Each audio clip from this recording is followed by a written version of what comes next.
నీ ఆత్మీయ కార్యము నాతో మాతో ఉంచుము. దేవాతను ఎలా ప్రార్థన చేయాలో నాకు నేర్పించుము తండ్రి. నేను ఎలాగ దేవా లోబడాలో నాకు నేర్పించుము. లోబడనులనే పిల్లలకు శ్రమ అంటున్నా దేవా తండ్రి, నేను ఎలాగా నీ వాక్య ప్రకారం నడుచుకోవాలో నాకు నేర్పించుము తండ్రి. నేను వట్టి వాడిని ఒప్పుకొనుచున్నాను ప్రభా తండ్రి. నాలో ఏ నీతి లేదు ప్రభా, నాలో ఏ యథార్థత లేదు, నాలో ఏ పరిశుద్ధత లేదు ప్రభా. ఈ పరిశుద్ధ పరిచర్యకై నువ్వు నన్ను పిలిచిన విధానంకై నీకు వందనములు. మమ్మలను దేవయోగ్యులుగా చేయండి. ప్రార్థనాత్మ చేత మమ్మల్ని నింపండి. యోగ్యమైన భక్తి చేయగలిగే మెట్టి నాకు మాకు మీరు దయచేసి బలపరచుము తండ్రి. ఎంతోమంది దేవ ఈ దినముల్లో నశించిపోతూ ఉన్నారు. నశించిన దాన్ని వెదకి రక్షించుటకు క్రీస్తు యేసు లోకమునకు వచ్చిన వాక్యం మాకు సెలవిస్తూ ఉంది కదా. నీ సహాయం మాకు దయచేయండి ప్రభా. దేవా తండ్రి, నువ్వెంతమందిని రక్షించినావు, నువ్వెంతమందిని కాపాడినావు, నువ్వెంతమందిని దిద్దినావు, ఎంతమందిని సరిచేసినావు తండ్రి.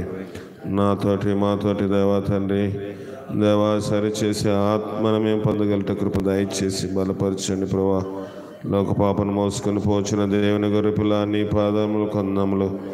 కృపగలవాడా నీ పాదములు కొందనములు. దయగలవాడా నీ పాదములు కొందనములు. మహోన్నతుడా నీ పాదములు కొందనములు తండ్రి. నీ మహోన్నతమైన శక్తిని, నీ మహోన్నతమైన ప్రేమను దేవా తండ్రి మేము పొందగలిగే భాగ్యం నాకు మాకు మీరు దయచేయండి తండ్రి. దేవా తండ్రి, లోకము అశాశ్వతమైనది ప్రభా. అశాశ్వతమైన ఈ లోకమును దేవా తండ్రి మేము శాశ్వతంగా ఎన్నడూ ఎంచుకోనివ్వద్దు. ఈ అశాశ్వతమైన లోకమును మేము దేవా ఇదే నిత్యత్వం అని దీనికోసం మేము పెనుగులాడనివ్వద్దు, పోరాడనివ్వద్దు. దేవా నీ ఆత్మీయ మేలు మా ఒక్కొక్కరికి దయచేయండి తండ్రి.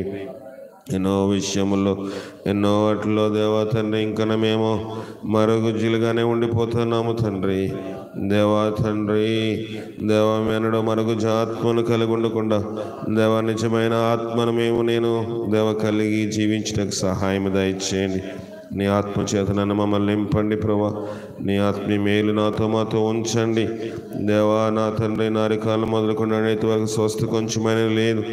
ఎక్కడ చూసిన గాయంలో దెబ్బలు, పచ్చిపుండ్లు అవి పిండబడలేదు, కట్టబడలేదు, తైలంతో మెత్తని చేయబడదని వాక్యం సెలవిస్తూ ఉన్నది.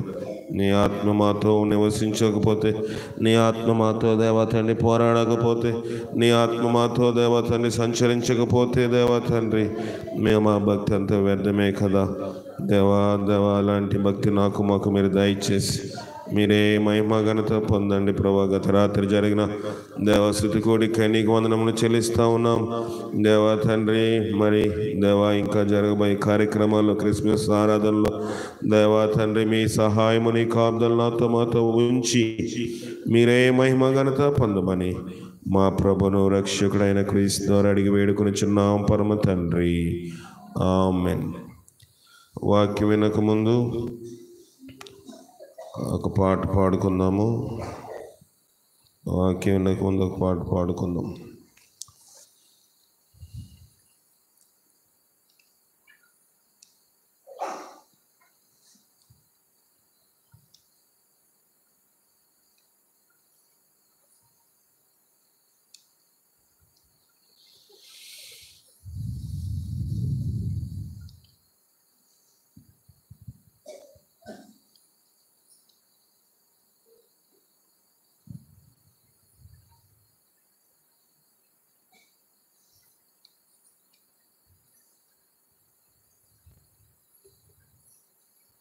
నూట 128వ పాట. హల్లెలూయా స్తుతి మహిమ ఎల్లప్పుడూ దేవుని స్తుతించేదము.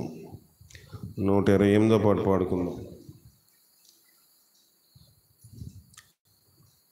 హల్లెలూయా స్తుతి మహిమ ఎల్లప్పుడు దేవుని స్తుతించేదము. హల్లెలూయా స్తుతి మహిమ ఎల్లప్పుడు దేవుని స్తుతించేదము. హల్లెలూయా హల్లెలూయా హల్లెలూయా. అల్లా సైన్యములకు అధిపతి అయినా దేవు స్తుతించేదము అల్ల సైన్యం అధిపతి అయినా దేవుని స్తుతించేదం అలసాంధ్రములను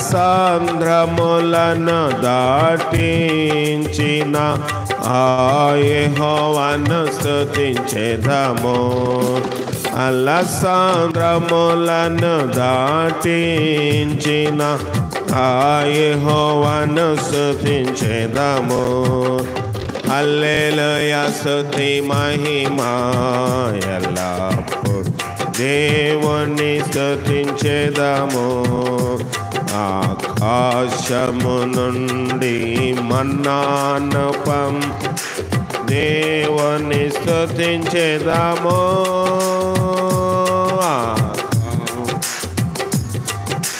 మన్నాను పంపిన దేవుని స్తుతించెదము బండ నుండి మధుర జలమును పంపి ఆ యెహోవాను స్తుతించెదము బండ నుండి మధుర జలమును పంపి ఆ యెహోవాను స్తుతించెదము హల్లెలూయా స్తుతి మహిమా దేవుని స్తుతించెదము పరలోకము నుండి ధరకెత్తిన దేవుని స్తుతించు పరలోకము నుండి ధరకెత్తించి దేవుని స్తుతించు నశించిన దానిని వెదకి రక్షించిన ఆ యేసుని స్తుతించెదము నశించిన దానిని వెదకి రక్షించిన ఆ యేసుని స్తుతించెదము హల్లెలూయా స్తుతి మహిమా ఎల్లప్పుడు దేవుని స్తుతించెదము హల్లెలూయా స్తుతి మహిమా ఎల్లప్పుడు దేవుని స్తుతించెదము హల్లెలూయా హల్లెలూయా హల్లెలూయా హల్లెలూయా హల్లెలూయా హల్లెలూయా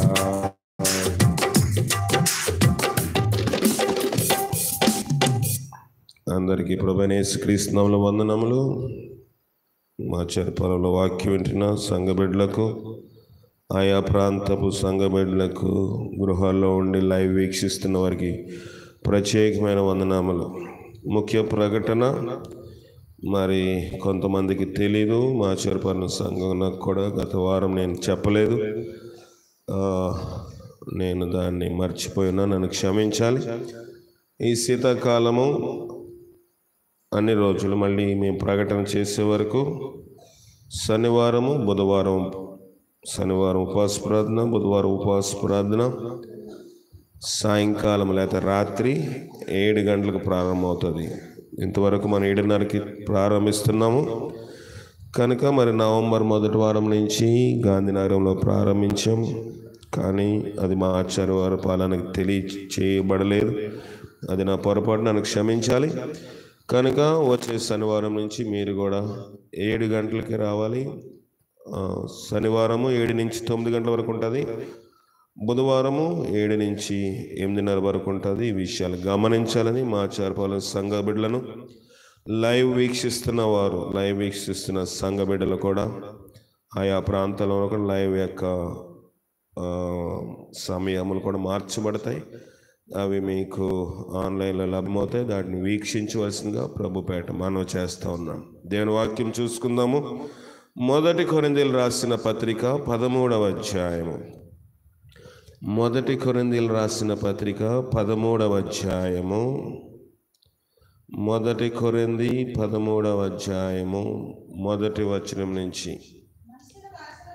మనుషుల భాషలతోనూ దేవదూతల భాషలతోనూ నేను మాట్లాడినను ప్రేమ లేని వాడనైతే మ్రోగెడి కంచును గణగణలాడు తాళమునై యుందును. ప్రవచించు కృపావరము కలిగి మర్మములన్నీయు జ్ఞానమంతయు ఎరిగిన వాడనైనను కొండలను పెకలింపగల పరిపూర్ణ విశ్వాసము గలవాడనైనను ప్రేమ లేని వాడనైతే నేను వ్యర్థుడను. సరిపోతుంది. జాగ్రత్తగా వినండి. ఈ యొక్క గ్రంథము అంతకు ముందు వారంలో నేను చెప్పాను, గృహమునకు వెళ్ళి చదువుకోమని. ఎంతమంది చదివారంటే ఎవరో చదవలేదా? సరే, మనుషుల భాషలతో దేవదూతల భాషలతో నేను మాట్లాడినను. రెండు రకమైన భాషల కోసము కొరింథీయులకు పౌలు రాస్తా ఉన్నాడు. ఒకటి మనుష్యుల భాష, రెండు దేవదూతల భాష. ఏంటి దేవదూతల భాష, ఏంటి మనుషుల భాష? మనుషుల భాష అంటే మనందరికీ అర్థమయ్యే భాష. దైవికమైన భాష అందరికీ అర్థము కాదు. దైవికమైన భాష, ఇప్పుడు నేను ఇక్కడ ఏదో హిందీ మాట్లాడుతున్నాను అనుకోండి, కొంతమందికి అర్థం అవ్వచ్చు కొన్ని పదాలు. అదే తమిళ్ మాట్లాడుతున్నాను అనుకోండి, అర్థమవుతుందా? అర్థమవుతుంది. ఇంగ్లీష్ అయినా మనకి దాదాపుగా కొన్ని పదాలు తెలుసు కనుక సందర్భాన్ని బట్టి మనం అర్థం చేసుకోగలం. ఇది మనుషుల భాష.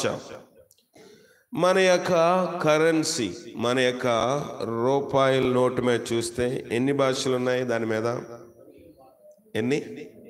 13, 15 భాషలు దాదాపుగా ఉన్నాయి. అంటే అందరికి లిపిలో ఉండి ప్రాముఖ్యంగా ఎక్కువ మంది మాట్లాడే భాష అంతా కూడా దాని మీద రాశారు. అదే భాష? మనుషుల యొక్క భాష. అంటే ఇప్పుడు సంఖ్య, దాని మీద ఉన్న సంఖ్య ఉంది 50 రూపాయలు. ఇంగ్లీష్లోనే ఉంటుంది. రుద్దు అంటే సంస్కృతంలో కూడా ఉంటాయి అంకెలు, సంస్కృతం అంకెలు ఇప్పుడు వేస్తున్నారు. ఈ రెండు, సంస్కృతం అనేది హిందీ అనేది మన దేశ భాష. కానీ మన దేశ భాష అందరికీ రాదు. అటు నార్త్ సైడ్, ఉత్తర భారతదేశంలోకి వెళ్తే ఎక్కువ మందికి హిందీ వస్తుంది. పశ్చిమ దేశంలో, సౌత్లోని ఎవరికి హిందీ రాదు. అయితే ఇవన్నీ ఎందుకు చెప్తున్నానంటే ఇవి మనుష్యుల భాషలు. మన దేశ భాష మనకు రాదు. మన ప్రాంతీయ భాష తెలుగు కనుక మనం తెలుగులో మాట్లాడుతున్నాం, చదువుతున్నాము, అర్థం చేసుకోగలుగుతున్నాం. దేశ భాష హిందీ అయినప్పటికీ మనకు రాదు. ఒకవేళ మనం ఆ ప్రాంతం వెళ్ళామని, మన దేశంలోనే, మన దేశం భారతదేశము, హిందూ దేశములోని తూర్పు ఉత్తర ఈశాన్య రాష్ట్రాల్లోనికి మనం వెళ్తే అక్కడ భాష మనకి చూస్తే మనం వాళ్ళు మాట్లాడే భాషతో అన్యుల్లాగా ఉంటారు. ఎప్పుడైనా ట్రైన్ ఎక్కినప్పుడు ఎక్కువ మంది మనకి ప్రయాణించేవారు హిందీ మాట్లాడు, వాళ్ళు కేకర బాకరం అంటారు. మనల్ని చూసి వాళ్ళు కూడా అలాగ అనుకుంటారు వాళ్ళ భాషలో కదా. కనుక ఇది మనుషుల యొక్క భాష. 15 భాషలు ఒక రూపాయి నోటు మీద ఎందుకు ముద్రిస్తున్నారంటే ఇవి దాదాపు ఎక్కువ మంది వాడే భాష. అందరికీ అర్థం అవ్వాలి. ఏంటంటే ఇది 50 రూపాయలు, ఇది 10 రూపాయలు, ఇది 20 రూపాయలు, ఇది 100 రూపాయలు, ఇది 500, ఇది 2000 రూపాయలు. ఇప్పుడు లేవు, దాదాపుగా కనుమరుగు చేశారు. ఇన్ని భాషల్లో రాస్తేనే కానీ రూపాయి నోటు ఎంత అనేది మనకు తెలియట్లేదు. అన్నీ చదువుతామో మనము? చదవం కదా. 50 చూస్తే 50. కొన్నిసార్లు ఇప్పుడు అవి హిందీలోని, ఉర్దూలో తెలుగు అక్షరాలు ఉన్నాయి కనుక కొన్నిసార్లు మనకు అక్షరాలు తెలియవు. కనుక ఇంగ్లీష్ అక్షరాలు చూసి మనం గుర్తుపడుతున్నాం. ఎందుకు ఇంగ్లీష్ మనకు బాగా వచ్చిందంటే మన దేశమును దాదాపుగా బ్రిటిష్ వారు ఎక్కువ పరిపాలించారు కనుక ఆ ప్రభావం బట్టి మనకు ఆ భాష వచ్చింది. అయితే ఇప్పుడు పౌలు దానన్నిటి గురించి ఎందుకు ప్రస్తావిస్తున్నాడు అంటే ఎన్ని భాషలైనా రావచ్చు.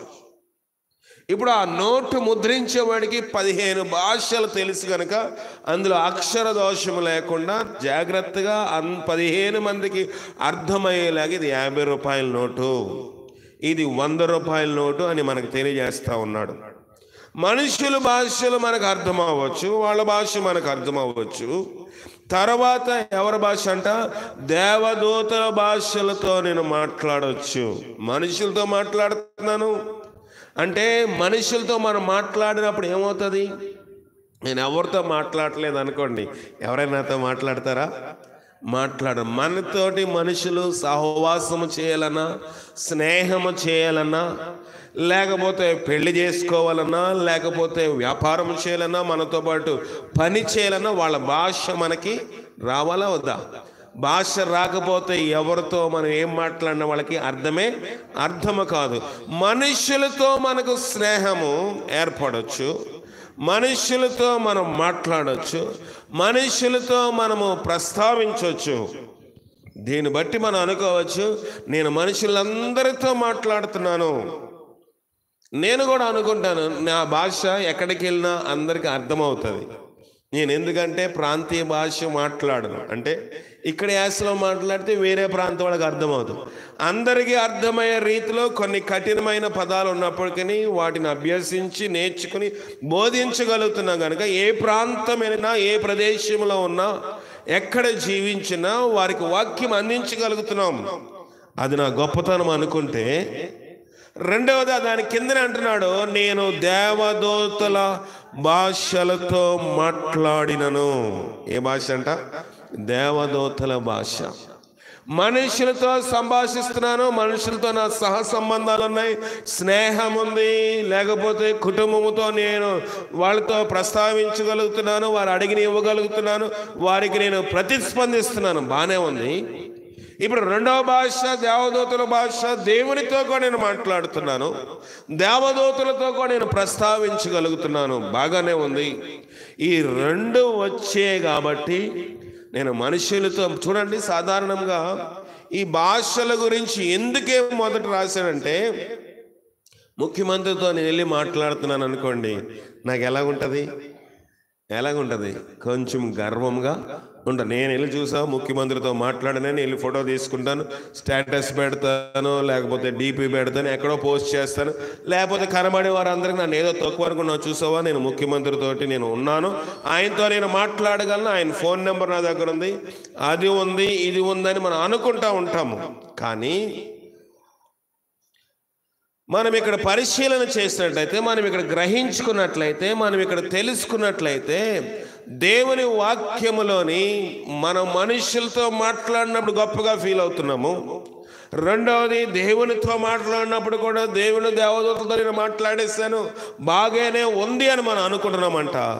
అయితే కిందన ఒకడు అంటున్నాడు, ప్రేమ లేని వాడినైతే మ్రోగెడు కంచును గణగణలాడు తాళమునై యుందును. మొదటిది కంచు.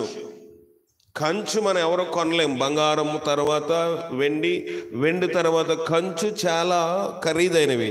మన ఇంట్లో ఉండే అని ఇత్తడి బిందులు, అవన్నీ కంచు బిందులు అంటాం మనం కదా.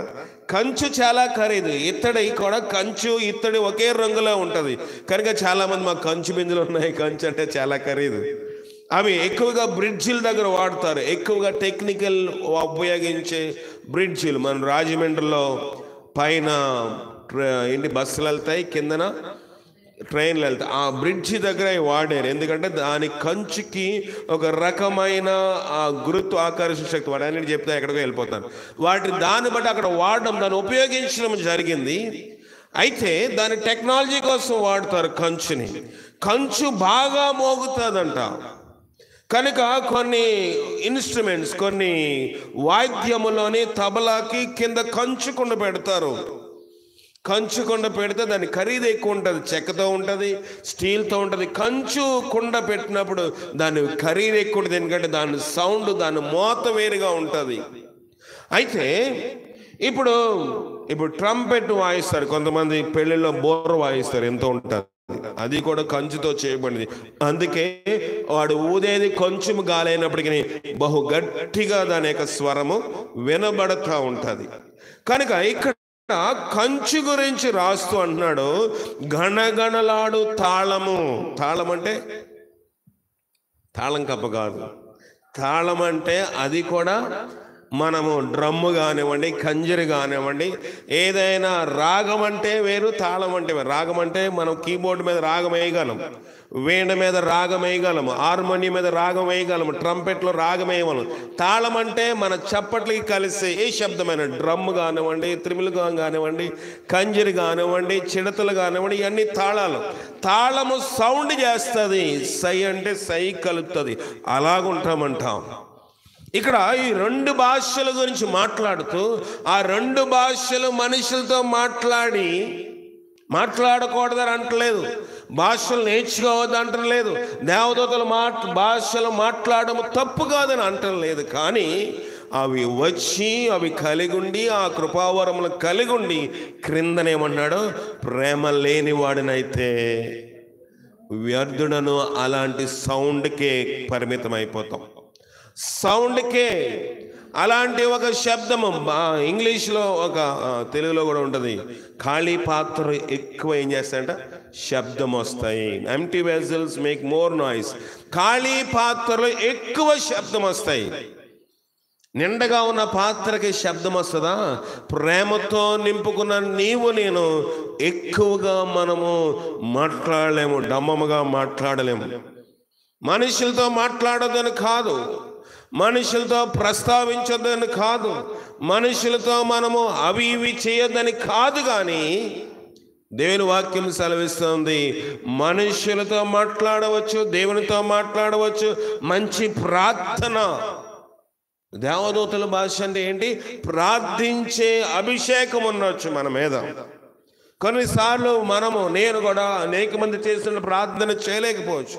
కొంతమంది గంటల తరబడి ప్రార్థన చేస్తారు, కొంతమంది కన్నీరుతో ప్రార్థన చేస్తారు, కొంతమంది వేదనతో ప్రార్థన చేస్తారు. కొంతమంది ప్రార్థన చేసే దేవుడు వెంటనే ఏమిస్తాడు? జవాబిస్తాడు. ఇవన్నీ దేవదూతల భాషలకు సూచనగా. ప్రార్థన అనేది దైవికమైన భాష, ప్రార్థన అనేది దేవునితో మాట్లాడే భాష, ప్రార్థన అనేది దేవదూతలతో సంభాషించే భాష. మరియా దేవదూతలతో సంభాషించింది, దయాప్రాప్తురాల నీకు శుభము. ఎవరు ఇంకా ఏసేపు కూడా దేవదూతలతో మాట్లాడు, ఆ యొక్క స్వప్నమందు ఏసేపుతో, దావీదు కుమారుని ఏసేపు నువ్వు భయపడకము. దేవదూతల భాష ఏసేపుకి అర్థమైంది. ఇక్కడ ఒక ప్రాంతంలోనే యాకోబు ఒక రాయి పెట్టుకున్నాడంట. ఎందుకంటే యాకోబు ప్రయాణంలోని బ్యాగ్ సర్దుకుని అంత తీరిక కూడా లేదు. అన్నయ్య తండ్రి అయిన ఇస్సాకు దగ్గరికి వెళ్ళి అతని దగ్గర వచ్చే లోపల మనోడు జంపు. ఎవరు? యాకోబు. ఎందుకంటే అన్నయ్య లేపేస్తాడని భయం. కనుక బ్యాగ్ సర్దుకొని అంత ఇది కూడా లేదు. టవల్ పెట్టుకున్నాడో, రుమాలు పెట్టుకున్నాడో, లేకపోతే ఏ బట్టలతో ఉన్నాడో. ఎందుకంటే అప్పుడు బట్టలు వేరే వేసుకున్నాడు. ఎందుకంటే చర్మము మేకతోలు కప్పుకొని వెళ్ళాడు. ఎవరి దగ్గరికి? తండ్రి దగ్గరికి మేకతోలు కప్పుకొని యాకోబు వెళ్ళాడు. ఆ డ్రెస్ మార్చుకోవడం లేదు తెలియదు, కానీ త్వరగా వెళ్ళిపోతా ఉన్నాడు. మధ్యరాత్రిలో ప్రయాణ మధ్యలో నిద్ర వచ్చింది. నిద్ర వచ్చినప్పుడు నిద్రపోవడానికి కనీసం ఒక టవలో దుప్పడం ఉంటే తలగడ కింద పెట్టుకునేవాడు, దిండి కింద. కానీ అవి ఏమీ లేవు కనుక రాయే పెట్టుకున్నాడు. రాయే పెట్టుకున్నప్పుడు తెల్లవారులు ఏమైందంట, దేవదూతలు ఎక్కుతూ దిగుతూ ఉన్నారు. ఆ దర్శన ప్రభావం అతను చూడగలిగాడు. ఒక మోసగాడు. దేవుడు అందరికీ కనబడతాడు. దేవుడు సర్వభూమికి రాజు అయినాడు కనుక అందరికీ కనబడతాడు. ఒక మోసగాడి దగ్గరికి ఒక మిచ్చినేసి దేవుడు దేవదూతలు పంపించాడంటే యాకోబు ఒక ప్రార్థనా పరుడు. యాకోబు ప్రార్థనా పరుడని వాక్యంలో సెలవిస్తూ ఉంది. కనుక ఇలాంటి అన్ని కృపావరములు మనం కలిగి ఉండవచ్చు. దేవదూతల భాష ఉండొచ్చు, ప్రార్థన అనుభవం ఉండొచ్చు.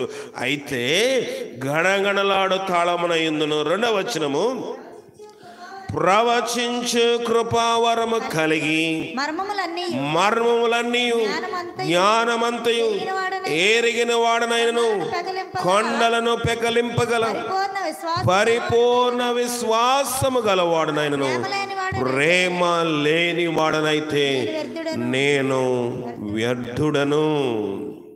ఇందాక తాళం అన్నాడు, ఇప్పుడు అన్నాడు ప్రవచించు కృపావరము. కృపావరము, కృపావరము ఏంటంటే ప్రవచించడం. రేపేమి జరగబోతుందో, రేపేమి సంభవిస్తుందో, నీకు మగబిడ్డ పుడతాడు, లేకపోతే నువ్వు ఫలానా వ్యాపారం చేస్తే నీకు నష్టం కలుగుతుంది, లేకపోతే నువ్వు వెళుతున్న పని అవ్వదు, నీకు మళ్ళీ ఏడాదికి ఎవరుంటారు, నీ యొక్క గర్భంలోని పిండం ఉంటుంది, లేకపోతే మళ్ళీ ఈ సమయంలోని నీ చేతిలో బిడ్డ ఉంటాడు. రకరకమైన ప్రవచనం. వర్షం వస్తుంది, రాదు, కరువు వస్తుంది, యుద్ధములు వస్తాయి, ఎన్నో ఇవి జరగబోయేవి చెప్పేవాడిని ఏమంటుంది బైబిల్? ప్రవచనము. ప్రవచించు అనేది ఒక కృపావరం అంట. ఆ కృపావరం ఉన్నను ఇంకేమన్నాడంటే ఏంటంట, కృపావరము కలిగి మర్మములన్నీయు జ్ఞానమంతయు ఎరిగిన వాడు. మర్మమంతయు జ్ఞానమంతయు. మర్మం ఏంటి, జ్ఞానం ఏంటి? బైబిల్ అనేకమైన విషయాలు ఉన్నాయి. కొన్నిసార్లు మనం చదివినా, ఎన్నిసార్లు ఆ వచనం మనం ధ్యానం చేసినా మనకు అర్థము కాదు. కానీ కొంతమందికి బైబిల్ చదివినప్పుడు దేవుడు దాంట్లో దాగి ఉన్న మర్మమును ఏం చేస్తాడు, బయలుపరుస్తాడు. బైబిల్ జ్ఞానం ఉండొచ్చు, పలానా రెఫరెన్స్ ఎక్కడుందో మనం చెప్పొచ్చు, లేకపోతే పలానా వాక్యం ఎక్కడుందో చెప్పొచ్చు. ఇంకా మర్మము, జ్ఞానము దేవి యెహోవా యందు భయభక్తులు కలిగిట జ్ఞానమునకు మూలము. జ్ఞానమంతా మనకు తెలిసి ఉండొచ్చు అండి. బైబిల్ జ్ఞానం ఉండొచ్చు. బైబిల్లో పండితులు ఉన్నారు, బైబిల్లో శాస్త్రవేత్తలు ఉన్నారు, బైబిల్లో నిపుణులు ఉన్నారు, వాక్య అనుభవం తెలిసిన వారు అనేక మంది ఉన్నారు. ఆ జ్ఞానం ఉన్నప్పటికీ ఇంకా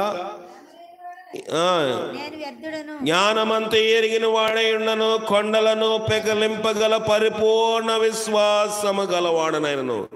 కొండలంతా పెకలింపగల పరిపూర్ణ విశ్వాసము.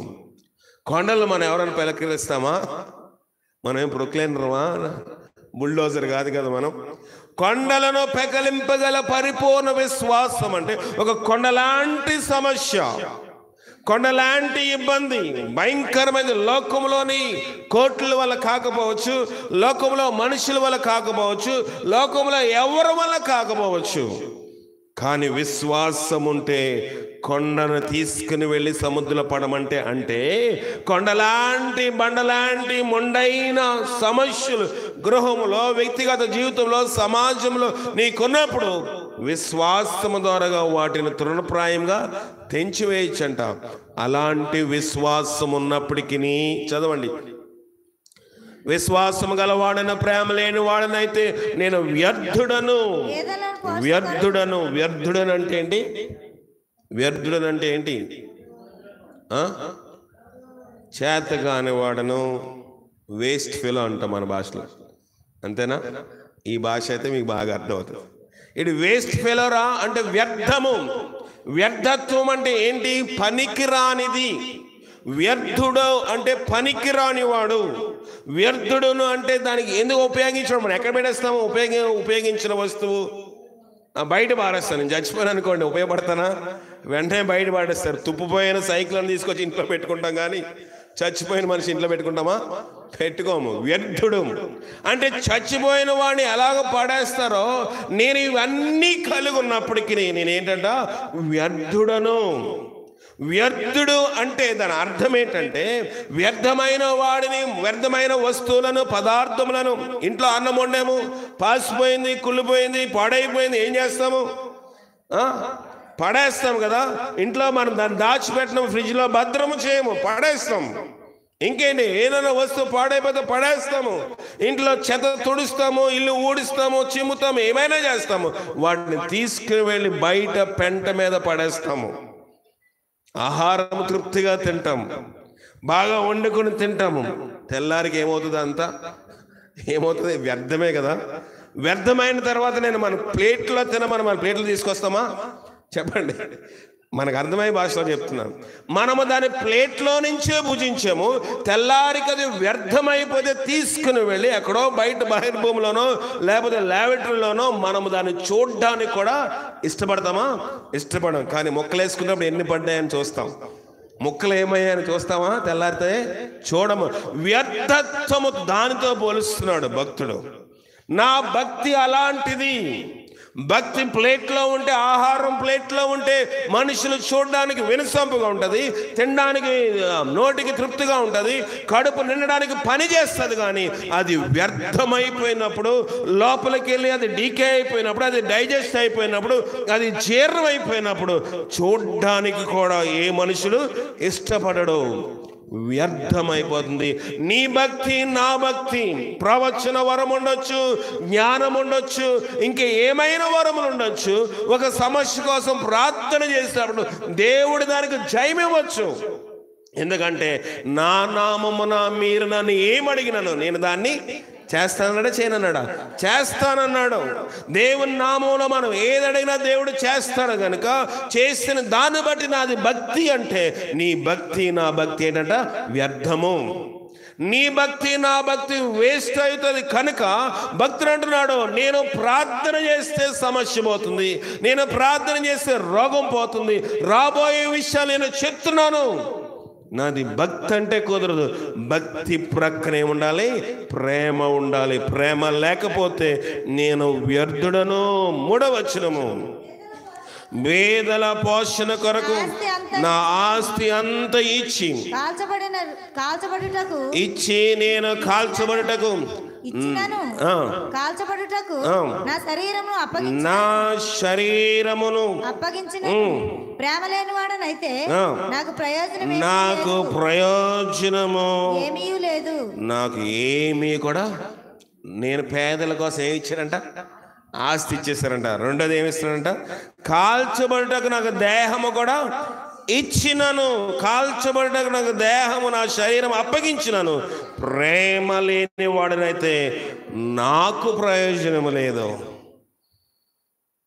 ప్రేమ లేని వాడినైతే ఆస్తి అంతా పేదలకు ఇచ్చాం, వాళ్ళకి ప్రయోజనమే కదా, అవునా కదా? వాళ్ళకి ఉపయోగపడుతుంది కదా, ఆశిస్తే ఉపయోగపడుతుంది. కిందన కాల్చబట్టకు నాకు దేహం ఇచ్చాను అంటే, ఎవరికైనా ఒక అగ్ని ప్రమాదం జరగవచ్చు. అగ్ని ప్రమాదం జరిగినప్పుడు మనం ఏం చేస్తాము? నేను వెళ్ళి ఆ వ్యక్తిని తీసుకురావడానికి ప్రయత్నం చేశాను, లేకపోతే కొన్నిసార్లు ఈత కొట్టాను, కొన్నిసార్లు సాహసము చేశాను. ఇవన్నీ మనం అనుకుంటాం కొన్నిసార్లు నేను గొప్ప చేశాను అని అనుకోవచ్చు. కానీ దాంట్లో ఏముండాలంట? ప్రేమ ఉండాలి. కాల్చబడుటకు అనేక ప్రాచీన పత్రికలో అతిశయించు నిమిత్తము, అతిశయించు నిమిత్తం అనకు రాయబడింది. అంటే అతిశయించు నిమిత్తము, కాల్చబడుటకు అంటే అతిశయం అంటే ఏంటంటే, కొన్నిసార్లు మనం గొప్ప కోసం చేస్తాం, ప్రేమతో చేయము. చేస్తామా? చేయము. అనేక సార్లు మనం ఏదైనా ఇచ్చినప్పుడు ఫోటో తీసుకుంటాం, ఎందుకంటే నేను ఇచ్చాను అని తెలియాలని, అవునా కదా? ఏదైనా ఒక విషయము దేవుడు అన్నాడు, మీ ధర్మము చేయనప్పుడు మీ కుడి చేతి చేసినది ఎవరో తెలియకూడదంట, ఎడమ చేతికి. అంటే తెలియకుండా ఏమి ఉండదు, కానీ తెలిసేటట్లుగా నేను ఇస్తున్నాను, నేను 5,000 ఇచ్చాను, 10,000 ఇచ్చానని ఎవరికి నేను వాళ్ళకి ఇన్ని రోజులు భోజనం పెట్టాను, నేను వాళ్ళకి బట్టలు పెట్టాను, వాళ్ళకి బాగోపోతే నేనే హాస్పిటల్ తీసుకెళ్ళానని మనం మాట్లాడితే ప్రయోజనము లేదు. అతిశయం, కాల్చబడుట కంటే అతిశయము కోసం మనం చేసే పనుల వల్ల ప్రయోజనము ఉండదు. అయ్యా ఫలానా ఆయన ఇంత డబ్బులు ఇచ్చారండి, ఎందుకండి? అన్న సంతర్పణ, భోజనాలు పెట్టించారండి, ప్రయోజనం ఉండదంట దానివల్ల. మీరు వీధుల్లో కనబడవలని అందరూ అంటే పెద్ద పీఠముల మీద గట్టిగా అందరికీ సంత వీధిలో వినబడవలని మీరు ధర్మము చేస్తారు. ఆ ధర్మము నేను కోరే ధర్మము కాదని బైబిల్ తేటగా చెప్తా ఉంది. ఇక్కడ అతిశయము కోసము, గొప్ప కోసము ఆయన ఫలానా వరద బాధితులకి ఇంత డబ్బు ఇచ్చాడు అంటే ప్రయోజనం లేదు. నువ్వు చేసేది ఎవరికి హెల్ప్ చేయాలన్నా, ఎవరికి సహాయం చేయాలన్నా ఎలాగ చేయాలంట? చెయ్యాలి. నేను అందరూ చూసి ఫలానా వాడు చేసాడు, ఫలానా ఆమె చేసింది, అబ్బో మంచిగా దాతృత్వం చేసింది అంటే ప్రయోజనం లేదంట. అతిశయము కోసము చేసిన అది ప్రయోజనం ఉండదు, కానీ ప్రయోజనము లేదు. వాళ్ళకి ప్రయోజనంగా ఉంటుంది. నువ్వేదో సహాయం చేసే వాళ్ళకి ప్రయోజనం, నీ ఆశిస్తే వాళ్ళకి ప్రయోజనం ఉంటుంది, కానీ నువ్వు చేసి కూడా నీకు ప్రయోజనము ఉండదు. ఎందుకంటే నీకేమి లేదు, నువ్వు ప్రేమతో చేయలేదు. అతిశయం కోసం చేసావు, కనబడాలని చేసావు, ఇతరులు మెప్పుకోవాలని చేసావు, పేపర్లో పడుతుందని చేసావు, టీవీలో చెప్తారని చేసావు, సంఘంలో చెప్తారని చేసి ఉండొచ్చు. కుటుంబంలోని కొంతమంది ఎక్కువ బంగారం పెడతారు. ఎందుకు? ఫలానా ఆమె ఫలానా పెళ్లిలోని ఎంత బంగారము చదివించింది, కట్నం వేసిందని. అతిశయము కోసం లేకపోతే గొప్ప కోసము మనుషులు చూస్తారన్న విషయంలో మనము చేస్తే అది మనకు ప్రయోజనం లేదండి. తర్వాత చదవండి. ప్రేమ దీర్ఘకాలము సహించును, దయ చూపించును, ప్రేమ మత్సరపడదు, ప్రేమ డంబముగా ప్రవర్తించదు, అది ఉప్పొంగదు, ప్రేమ దీర్ఘకాలము సహించును. కొంతమంది అంటారు, ఎంతకాలం సహించమంటారండి? నేను మనిషినే కదా అంటారా? అనరా? ఎంతకాలం? ఒకరోజే, 2 రోజుల, ఒక దినమైతే పర్లేదు. పెళ్ళైన కాడి నుంచి ఇదే గొడవ, లేకపోతే పుట్టిన కాడి నుంచి ఇదే గొడవ, లేకపోతే వాళ్ళ ఇంటికి వెళ్ళిన కాడి నుంచి ఇదే గొడవ. ప్రేమ అంట దీర్ఘకాలము సహిస్తుంది. ప్రేమ మన విషయంలో మన పుట్టింది మొదలుకొని నేటి వరకు మనం చూసినట్లయితే ఏదో ఒక విషయంలోనో, క్రియల్లోనో, ఆలోచనలోనో, ఊహలోనో, తలంపులోనో, నడవడిలోనో, పడకలోనో ఏదో విషయంలో మనం తప్పిపోతూ ఉంటాము. ఇప్పుడు నా వయస్సును బట్టి చూస్తే నాకు ఇప్పుడు 44 సంవత్సరాలు దాదాపుగా వచ్చేస్తున్నాయి. వచ్చే నెలకి ఈ వయస్సు వచ్చేసరికి ప్రభు నన్ను ఎంతకాలం పుట్టింది మొదలుకొని వీడు మాటికి ఫలానా విషయం తప్పిపోతున్నాడు, ఫలానా విషయం వీడు ఇలా చేస్తాడని ప్రభు సహించలేదు అనుకోండి, నేను బ్రతుకుతానా? ప్రభువా, నీవు దోషము కనిపెట్టి చూచేడలా ఎవడు నిలవగలడు? ఆయనను ధనులు నీ యందు భయభక్తులు నిలుపునట్లు నీ యందు క్షమాపణ దొరుకును. దేవుడు క్షమిస్తున్నాడు. ఎంతకాలం క్షమిస్తున్నాడు? దీర్ఘకాలము, బ్రతికినంత కాలము దేవుడు మనము క్షమాపణ ఎలా క్షమిస్తున్నాడు. నేనైతే క్షమించనండి, నేనైతే ఈ పాటికి ఏదో తాడాపేడ తేల్చేసుకుందనండి. దేవుడు నీ విషయంలో నా విషయంలో అలాగంటే, దేవుడు నీ విషయంలో నా విషయంలో అలాంటి మాటలు మాట్లాడితే ఎప్పుడో మన యొక్క సమాధి మీద గడ్డి మొలిచిపోతుంది. ప్రియమైన దేవుని సంగమా, దేవుడు దీర్ఘకాలము సహిస్తా ఉన్నాడు కనుక ప్రేమ ఏంటంట? దీర్ఘకాలము సహిస్తుంది, దయ చూపిస్తుంది, మత్సరపడదు, డంబముగా ప్రవర్తించదు. డంబం అంటే నీకేం తెలుసురా, నాకు అన్నీ తెలుసు కదా, ఇది డంబము. నీకు తెలుసా? ఏ విషయం లోకంలో అయినా సరే, అరే నాకింత వయసు ఉంది, నీ యొక్క వయసు నా అనుభవం అంత లేదు. ఏమంటాం మనం? నీ వయస్సు నా అనుభవం అంత లేదు. భక్తిలో కానివ్వండి, ప్రార్థనలో కానివ్వండి, బైబిల్లో కానివ్వండి, లేకపోతే వాక్యం చెప్పడంలో కానివ్వండి, మనకి ఏదైనా కొంచెం ఎక్కువ తెలిస్తే నాకు నువ్వు చెప్పే అంత తోడివి కాదు, నాకు నువ్వు చెప్పే అంత దానివి కాదని మనం అనుకుంటాము. డంబము యొక్క మాటలు మనలోనికి వచ్చేస్తాయి. ఏదైనా పని చేస్తున్నప్పుడు, ఏదైనా వృత్తి పని కానివ్వండి, ఏదైనా మనం పనికి వస్తే నాకు తెలుసు. కొన్నిసార్లు మనం అనుకోవచ్చు మనకు అన్నీ తెలుసని, కానీ మనకన్నా చిన్నవారికి మనకంటే ఏదో ఒక విషయంలోనే తెలిసింది ఖచ్చితంగా ఉంటుందా? ఉండదా? ఉంటుంది. ప్రతి వాని దగ్గర మనం నేర్చుకోవాలి. దేవుడు శిష్యులందరూ కొట్టేసుకుంటున్నారండి. ఎవరు? 12 మంది శిష్యులు గిల్లుకుంటున్నారు, కొట్టుకుంటున్నారండి. ఎందుకురా కొట్టుకుంటున్నారా మీరు?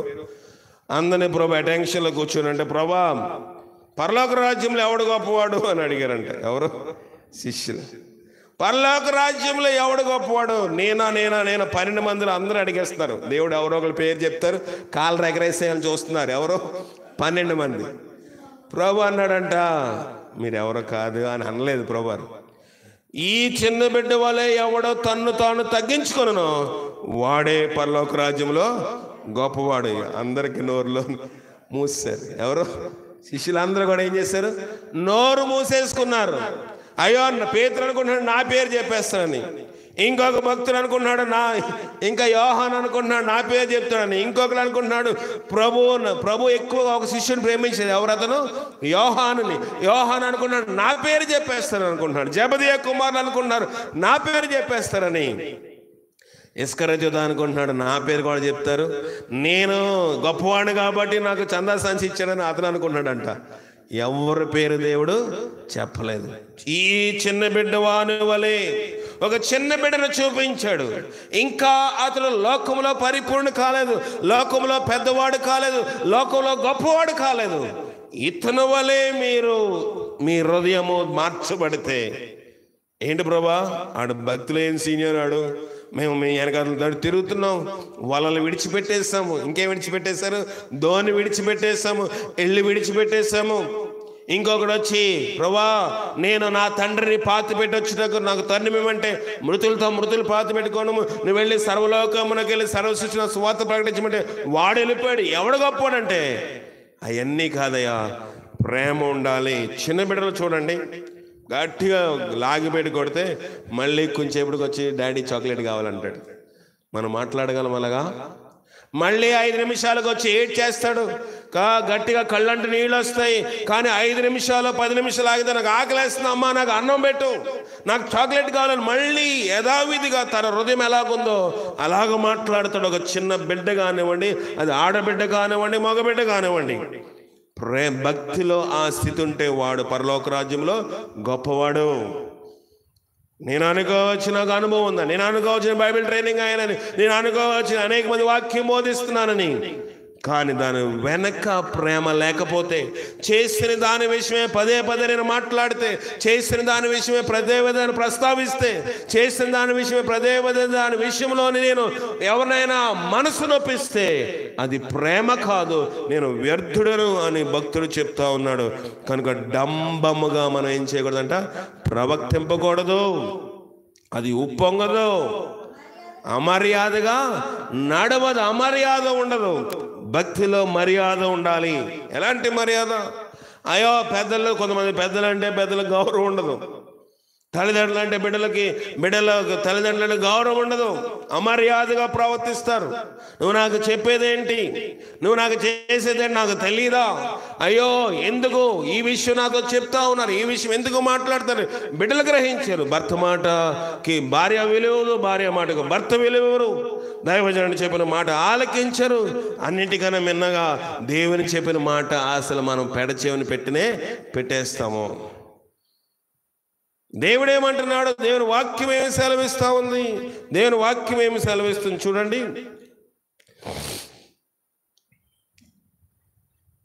రోమిల్ రాసిన పత్రిక 6వ అధ్యాయం 17వ వచనము. రోమిల్ రాసిన పత్రిక 6వ అధ్యాయము 17వ వచనము. మీరు పాపమునకు దాసులైంటిరి గాని ఏ ఉపదేశ క్రమమునకు మీరు అప్పగింపబడితిరో దానికి హృదయపూర్వకంగా లోబడిన వారై పాపము నుంచి విమోచింపబడి నీతికి ఏ ఉపదేశ క్రమమునకు అప్పగింపబడిరో దాన్ని ఎలా గైకోవాలంట? పరిపూర్ణముగా లోబడాలి. అయ్యో ఫలానా చర్చిలో ఇది లేదంటే కాదు, ఆ ఉపదేశ క్రమం వేరు, మన ఉపదేశ క్రమం వేరు. ఏ ఉపదేశ క్రమమునకు మీరు అప్పగింపబడరు. ప్రతి స్కూల్లో ఒకటే యూనిఫామ్ ఉంటుందా? చెప్పండి, ప్రతి స్కూల్లో ఒకే యూనిఫామ్ ఉంటుందా? ప్రతి డిగ్రీ కాలేజ్లో ఒకే యూనిఫామ్ ఉంటుందా? ఒక్కొక్క స్కూల్లోని, ఒక్కొక్క కాలేజ్లోని, ఒక్కొక్క దగ్గర ఒక్కొక్క యూనిఫామ్ ఉంటుంది. పోలీసుకి ఒక యూనిఫామ్ ఉంటుంది, ట్రాఫిక్ పోలీస్కి ఒక యూనిఫామ్ ఉంటుంది, ఇంకా రకరకాల మిలిటరీకి ఒకటి ఉంటుంది, నేవీకి ఒక యూనిఫామ్ ఉంటుంది, ఆర్మీకి ఒక యూనిఫామ్ ఉంటుంది. మేమందరం భారతదేశ ప్రభుత్వం యొక్క పౌరులమేనండి, మేమందరం సెంట్రల్ గవర్నమెంట్ ఉద్యోగస్తులమేనండి, మేమందరం ఒకటే డ్రెస్ వేసుకుంటాను. ఊరుకుంటారా? ఊరుకోడు. ఎక్కడ ఏ యూనిఫామ్ వాడాలో వాళ్ళందరూ కేంద్ర ప్రభుత్వం ప్రభుత్వం యొక్క ఆధీనంలో ఉన్న ఉద్యోగస్తులు అయినప్పటికీ వాళ్ళు వేసుకోవాల్సిన యూనిఫామ్ వాళ్ళు వేసుకోకపోతే వాళ్ళు దాంట్లో నుంచి బహిష్కరిస్తారు. నేను దేశం కోసం పోరాడుతున్నానండి, మన యూనిఫామ్ ఏదిరా? అయ్యా నాకు గన్ షూట్ చేయడం వచ్చండి, సముద్రంలో ఈతటి సముద్రంలోని జలంతరంలో నుంచి సబ్మెరైన్లో నుంచి వెళ్ళి పిస్టల్ బాగా ఉపయోగించగలండి. యూనిఫామ్ ఏదిరా? గాల్లో విమానంలోనే ఎంత ఎత్తైనా ఎగురుతానండి, పైనుంచి పారాషూట్ వేసి దూకుతానండి, శత్రువుని యొక్క అమాంతంగా నేను ఏమైనా చేయగలనండి. యూనిఫామ్ ఏది? యూనిఫామ్ లేకపోతే డ్యూటీ ఎక్కనిస్తారా? ఎక్కనిచ్చిన ఉపదేశ క్రమము కూడా అంతే. ఫలానా సంఘములో అది లేదంటే అది ఆ సంఘమునకు సంబంధించింది.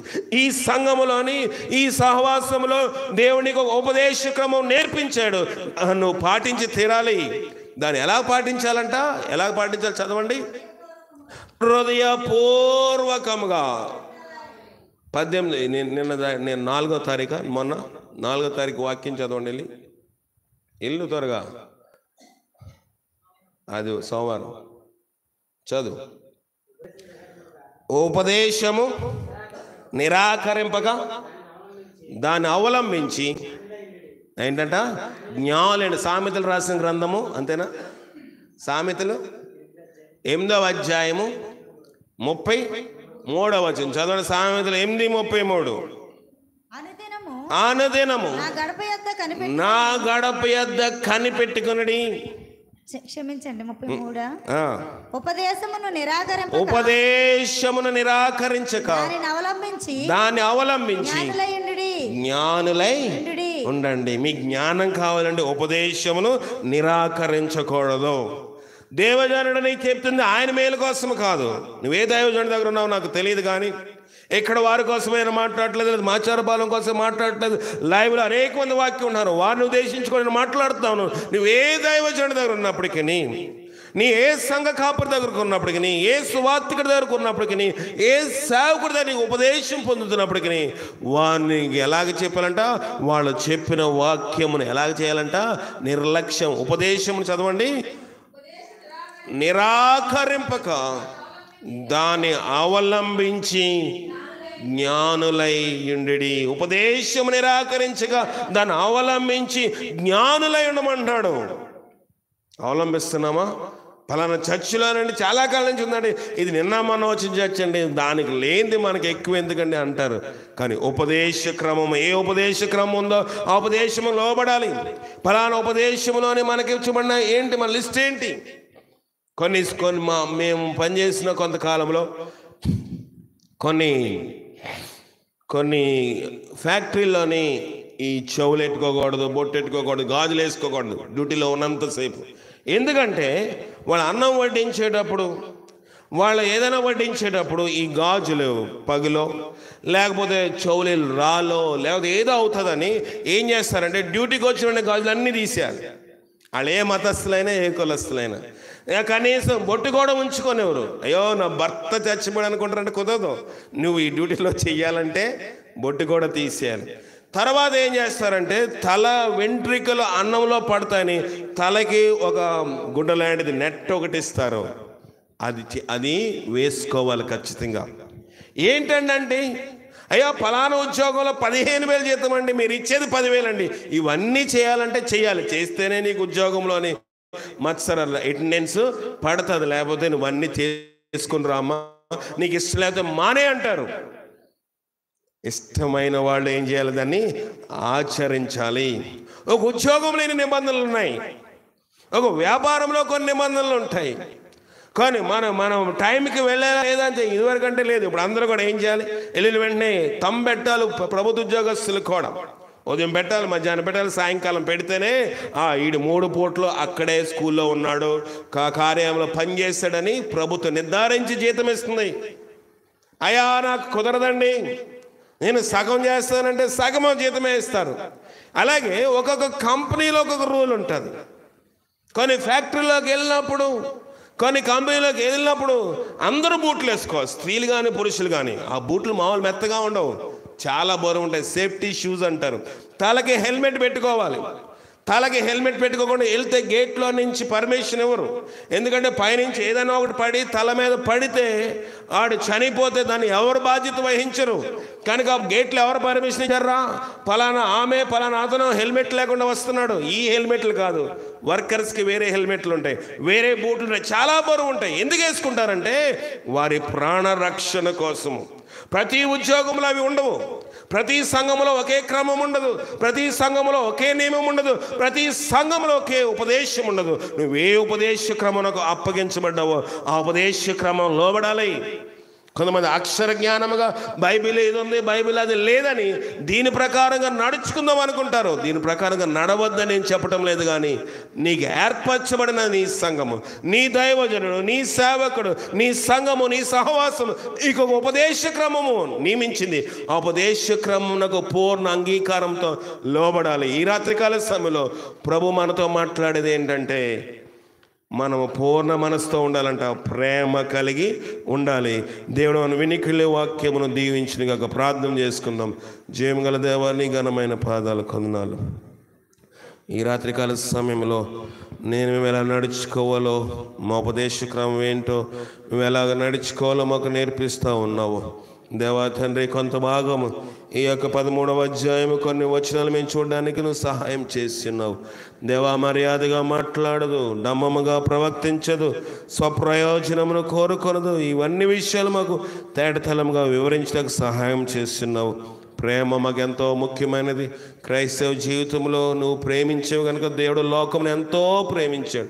లోకములో పాపం ఉంది, లోకంలో ఘోరం ఉంది, లోకంలో నేరం ఉంది, లోకంలో దోషం ఉంది, అయినప్పటికీ లోకమును ఎంతో ప్రేమించావు కదా.